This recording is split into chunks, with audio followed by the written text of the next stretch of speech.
We are live. We're live. Senate Appropriations, March 14th, Pi Day, and we're talking about bills that have been sent to our Appropriations Committee.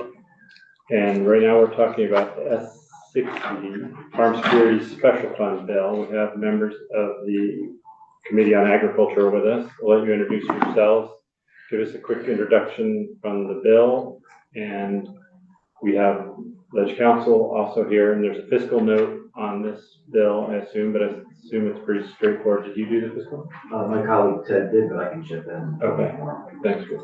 So take it away, Senator.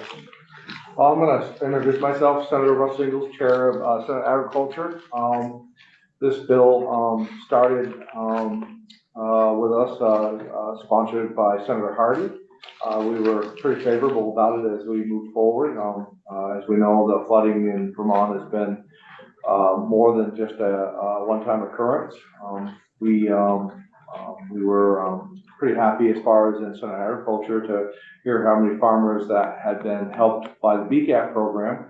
And so when this bill came forward, we had a lot of interest in it. The hardest thing was just trying to get to a number that we thought that would be fair to really all of Vermonters and not to be egregiously gross as far as too much money. We wanted to try to come up with a number that we thought could be helpful and help our farmers in the way that it needs to be done. I thought it was important, as the Senator Pro Tem has always said about vice chairs, to include them in every opportunity that we can. As one of the first speeches that I've ever given as a committee chair is to tell my committee members that, hey, it's my job to have you be ready to sit in the chair when it's your time. And so this is the first bill that came through. I'd asked Senator Major if he would follow it through. Senator Major scheduled the witnesses, did everything, led on this bill. And I think it's very important that he would come in here with you folks today and to go down through the bill. So, Senator Major. Senator Joe Major, thank you, Senator Ingold, for throwing me to the Spanish Inquisition here. I appreciate it. This bill, in actuality, for Vermont farmers have experienced multiple losses through the last several years of increasing weather-related events. The number of dairy farms alone from 2012 to 2022 has dropped 37%. This is an industry that generates over $1 billion a year. In 2023 alone, Vermont farms experienced over $16 million in losses due to weather-related events. And this has impacted 27,000 acres. Obviously, it was difficult for cash flow for many of our farms. That coupled with the federal uncertainty in grants and loans has just created an atmosphere of angst for our farmers. And because of this, crop insurance and other relief programs, which are not designated or available for certain types of farms who experience weather losses, may be an issue without it. S60 creates a Farm Security Special Fund at the Agency of Agriculture to provide financial relief for those Vermont farmers that experience extreme weather events. Now, extreme weather events would be high winds, extreme heat, flooding, abnormal freezing conditions, widespread fire, drought, or any severe weather or growing conditions as determined by a board that would be set up by the Department of Agriculture. The Secretary of Agriculture will award these grants. The grants will be in the amount of up to 50% of the uninsured or uncovered losses due to, the eligible weather conditions, and up to a maximum of $150,000 per year per farm. The secretary will, base the criteria, on, the income of, the farm as well. And, there will be a board that will be set up, by the Secretary of Agriculture to, determine who is eligible. One of the key things about this as well is it will be a 15-day turnaround from the time the application is submitted to being reviewed. Are there any legislators on the committee or board? They're not. No. No. Good. Well, you know what? If the legislator is a farmer, possibly. So But in the role as a farmer, not as a. yes, very, very true. And we are asking for $7.5 million for the agency from the general fund FY 2026 to be implemented of the assistance from the Farm Security Special Fund, and for this act to take effect in July of 2025. So one of the reasons why we come up with this, this amount is, we kind of talked about this offline a little bit, but I want to put it on the record.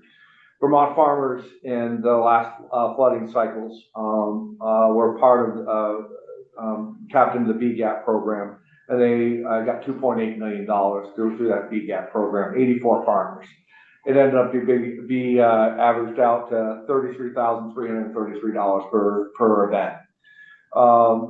We have flood insurance, which most of these farmers are. It's a high number of farmers that are getting these, that are actually doing flood insurance, like 80%.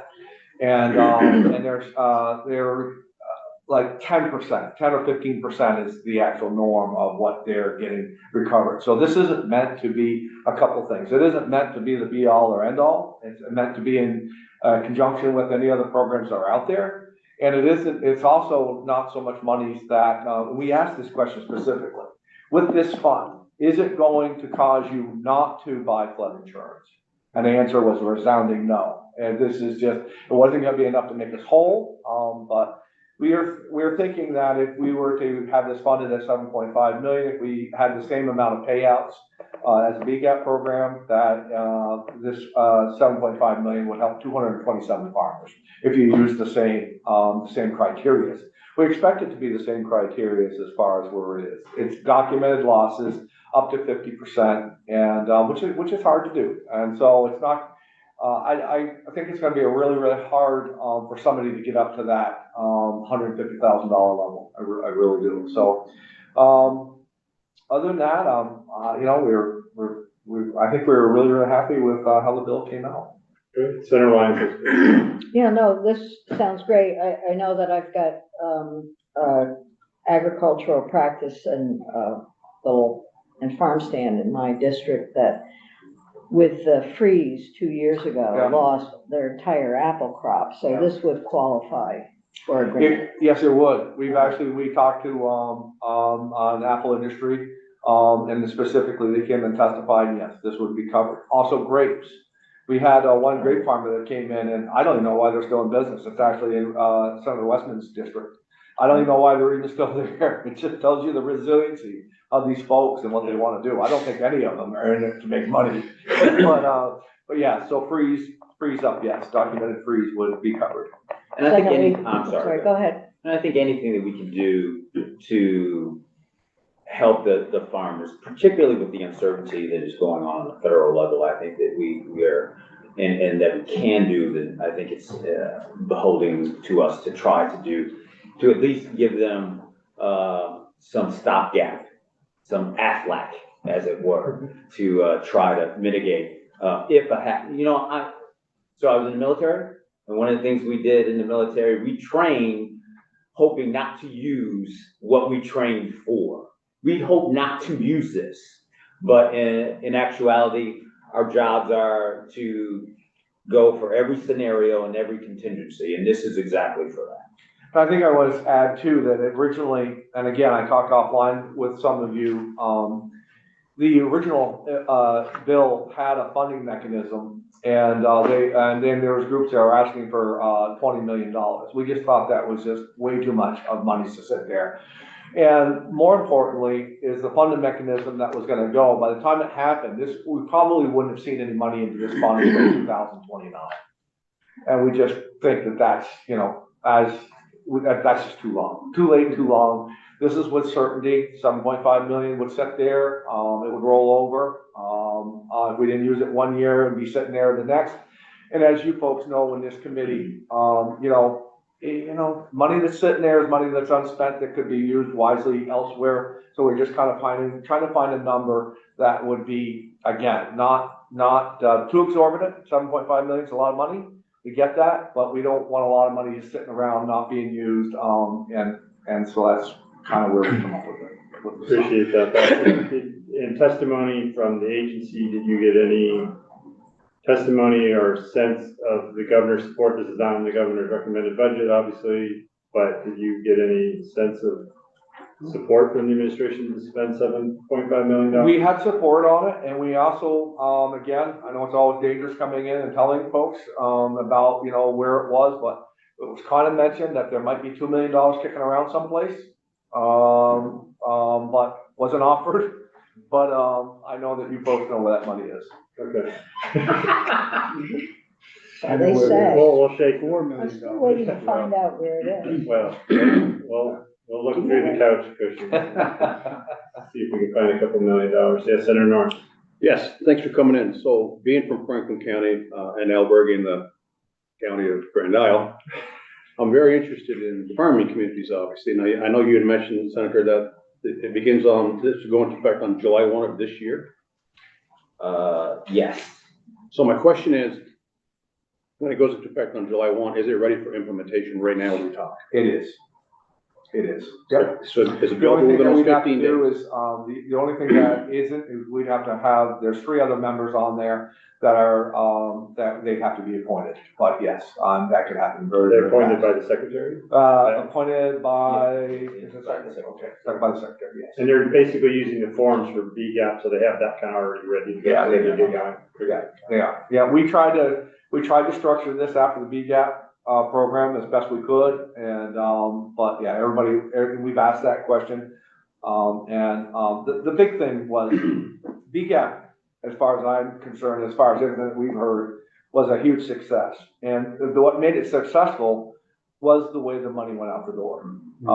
That's very, very important to us, because we're trying to, as Senator Major had said, from the time that there's a completed application, a decision has to be made in 15 days. Now, we got some pushback from the agency a little bit, that they would like that to be longer than that. But,